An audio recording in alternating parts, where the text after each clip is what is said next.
Qala Sayyidina Abdullah bin Abi Bakar al-Idrus pernah mengatakan kepada anaknya, wahai anakku, sudah tiba waktunya untuk aku menghantarkan engkau untuk berdakwah.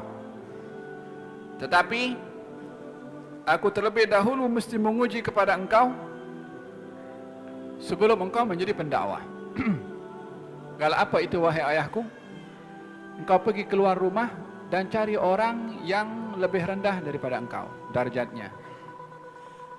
Dia pergi keluar, pergi ke pasar, karena mungkin pasar nampak banyak orang sibuk dengan urusan perniagaan, kot mungkin tak respon keseruan azan untuk pergi ke masjid karena sedang sibuk dengan bekerjanya.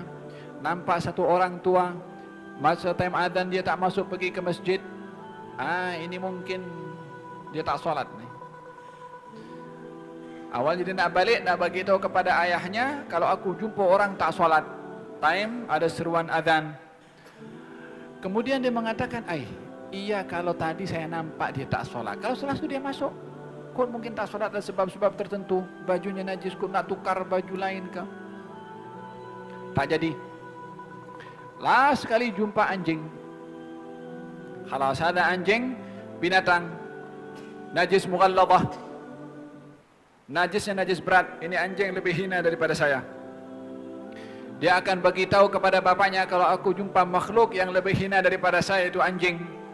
Ketika berfikir demikian, dia pun teringat, anjing ini nanti kalau dia hari kiamat, dia tak akan dihisab oleh Allah untuk lalu kepada as-sirat.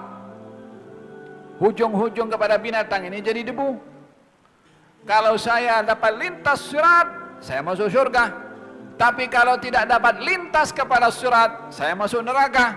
Lebih baik anjing ini jadi debu tak dihukum oleh Allah berbandingkan masuk ke dalam neraka. Dia balik kepada rumah ayahnya, bagi tahu, wahai ayahku, aku tak jumpa orang yang lebih rendah daripada saya. Kata ayahnya, ini tiba waktu engkau menjadi pendakwah.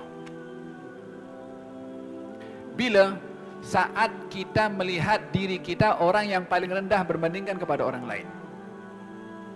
Hatta orang cium tangan kita, hatta orang sanjung kita sampai setinggi langit. Al-arifin billah, al-thabitin,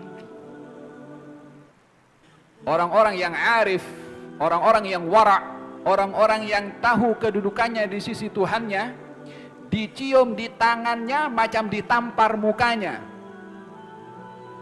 Disebabkan oleh kerana penghormatan orang yang menghormat kepada orang yang arif dengan dicium tangannya, sementara dia melihat lebih rendah termasuk daripada yang mencium.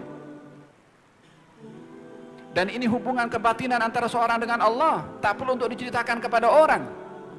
Sebahagian orang mengatakan ini orang-orang yang suka kasih cium tangan ini apa? Macam orang-orang yang disebutkan oleh Allah dalam Al-Quran. Apa itu? Yattakhiduna min dunillahi arbaban, menjadikan orang lain macam hamba yang dicium tangannya macam Tuhan. Tak belajar tasawuf. Bagi orang-orang yang belajar tentang ilmu kerohanian, tazkiyah, kalau disanjung tidak merasa tersanjung, kalau dipuji tidak merasa terpuji. Justru mereka mengatakan, Allahumma inni a'udzubika an usyrika bika syai'an wa ana a'lam wa astaghfiruka lima la a'lam. Ya Allah, aku berlindung kepadamu daripada sifat syirik ke atas sesuatu yang aku tahu, dan aku berlindung daripada sifat syirik yang aku tak tahu.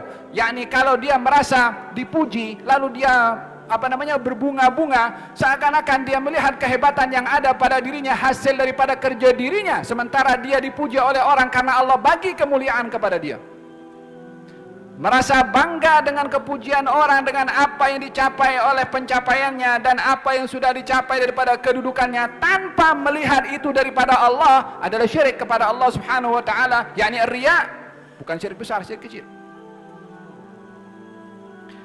Faham toh? Ad-da'i, orang yang berdakwah kepada Allah, melihat dirinya lebih rendah daripada orang lain.